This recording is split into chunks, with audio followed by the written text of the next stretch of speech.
Members of the hospitality sector are to meet government officials today to press for a further relaxation of COVID-19 restrictions regarding indoor hospitality in pubs and restaurants, including later closing times. As more people start to gather together indoors in homes, at work and in schools, what measures are in place to try and prevent or at least slow the spread of the virus in shared air in closed spaces? The government has outlined guidelines on what it would like to see happen. One opposition party is putting forward laws to make ventilation enforceable. Paul Murphy is a People Before Profit TD for Dublin South West and spokesperson on employment rights. Paul Murphy, good morning. You've put together a bill, the Workplace Ventilation COVID-19 Bill 2021. What's in it? Good morning, Gavin. Yeah, so this is an attempt precisely to put legislative basis on the question of ventilation.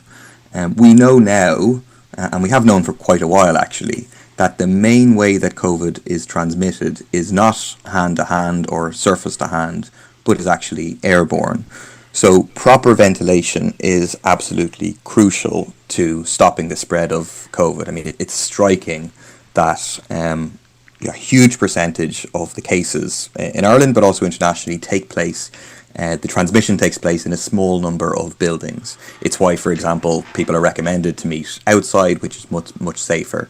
But well-ventilated buildings have a 50% lower chance of transmission than poorly ventilated buildings. So the way the bill would do it is similar to what's been done in Belgium, where effectively the levels of CO2 in the air in any building is a good proxy for the levels of risk in terms of COVID, because CO2 is exhaled by people just as COVID is.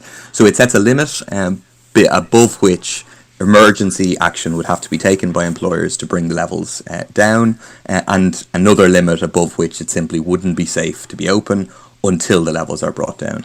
Okay, in the bill, it's 7:30, we'll get to news headlines soon. In the bill, sufficient fresh air is essentially set out as carbon dioxide levels below 900 parts per million. How would you make it legally enforceable to keep carbon dioxide levels below that level, in a school, for example?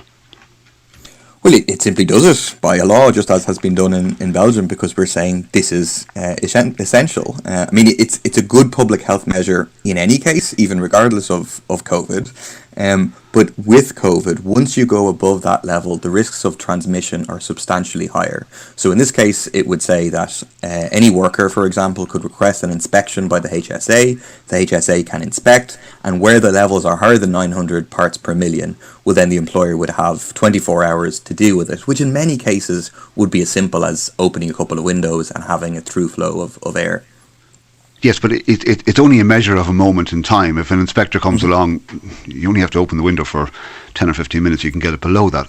How do you make it legally enforceable to make sure that people aren't in a building once it goes above 900, for example? Well, it's partly about raising awareness, which I think has been insufficiently done by the government through the course of this pandemic, about the importance of good quality air and ventilation. So, for example, what's been done in Belgium is that every workplace has to have CO2 monitors. It's welcome that in Ireland now, under pressure from ourselves and others, the government has rolled out CO2 monitors for schools, but that needs to be spread actually right across society and the economy, and we all have to become used to the idea that we need to be looking for CO2 levels at less than 900. So the HSA would have to enforce it, but obviously as you have wider awareness, well, then workers can say to their employer themselves, look, this isn't safe, we need to open a window or whatever. Have you worked out how much this will cost?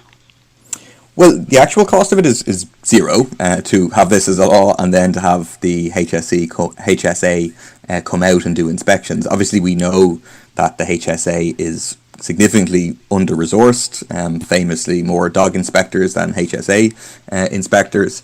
But what I mean, in effect, what we need, CO2 monitors are like 60, 70, 80 euros per monitor. They're not a huge amount of money. In most cases, businesses can afford them.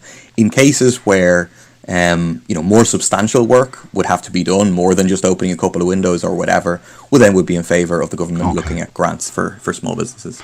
Paul Murphy, People Before Profit TD, thank you for speaking to us this